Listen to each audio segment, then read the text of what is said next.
నల్గొండ జిల్లాలో మల్లన్నని తొక్కేయడానికి చూస్తారు, సొంత బీఆర్ఎస్ పార్టీ నేతలే చూశారు అని చెప్తున్నారు. నిజంగానే నల్లగొండ అంటేనే రెడ్డిలకు అడ్డ.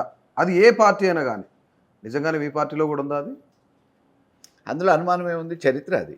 ఆ, చరిత్ర అది. ఆ, ఏ పార్టీ ఉన్నా అధికారంలో ఆ పార్టీ వాళ్ళు అధికారంలో ఉన్నోళ్ళు ప్రతిపక్షం వాళ్ళకి, ప్రతిపక్షంలో ఉన్నోళ్ళు అధికారం వాళ్ళకి ఒకళ్ళకొకళ్ళు పరస్పర సహకారం అనేది అది ఆనవాయితీగా నల్గొండ జిల్లాలో అధికారంలో ఉన్న పార్టీ ప్రతిపక్షం వాళ్ళకి, ప్రతిపక్షంలో ఉన్నోళ్ళు అధికారంలోకి పరస్పర సహకారం అందించుకోవడం అనేది ఆనవాయితీగా ఉన్న సాంప్రదాయం అది. ఉమ్, సో ఆ క్రమంలో భాగంగా ఎదిగే ఏ నాయకుడు ఎదగకుండా ఉండటానికి వీళ్ళు వాళ్ళకి చేతులు అందిస్తారు, వాళ్ళు వీళ్ళకి చేతులు అందిస్తారు. ఉమ్, అందులో నేనేం అతీతుడిని కాదు. ఉమ్, జరిగినాయి. ఉమ్. అంటే కేవలం మల్లన్న బీసీ అని మాత్రమే తొక్కేయడానికి చూస్తున్నారంటారా, లేదంటే నిజంగానే రెడ్డిలు మాత్రమే ఎదగాలని ఆలోచిస్తున్నారు అనుకుంటారా?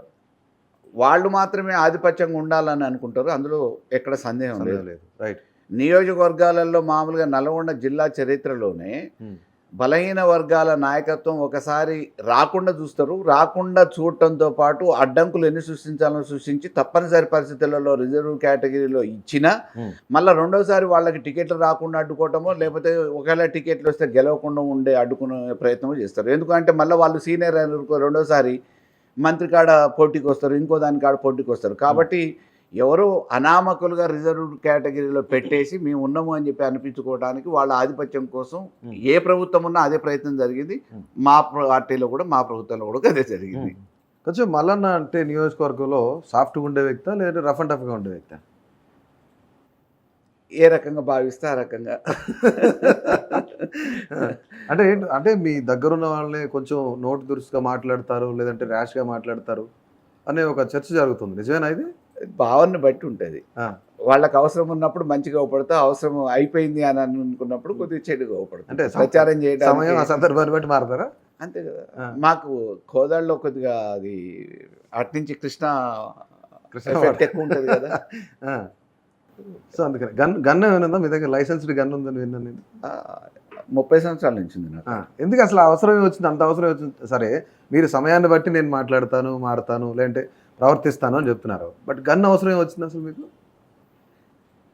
గన్ అవసరం ఎందుకు వచ్చింది అని అంటే, మరి వాళ్ళ మామూలుగా పదవులలో ఉన్న వాళ్ళందరూ ఇంత పెద్ద సెక్యూరిటీ ఎందుకు?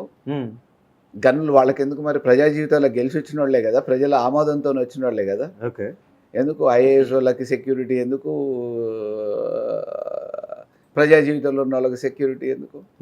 ప్రజల మధ్య నుండి పనిచేయాల్సిన ప్రజాప్రతినిధులకు అసలు సెక్యూరిటీ అవసరమే ఉంది? కుట్రలు కుతంత్రాలు వెనక నుంచి గోతులు తీసేట వాళ్ళు ఉంటారు కాబట్టి అనేక రకమైన పరిణామాలలో మన సేఫ్టీ కోసం మనకు ఉండటానికి ఉందా? థ్రెట్ ఉందా మీకు? ఏమన్నా ప్రాణహాని లాంటిది ఏమన్నా ఉందా? ఉంటాయి కదా.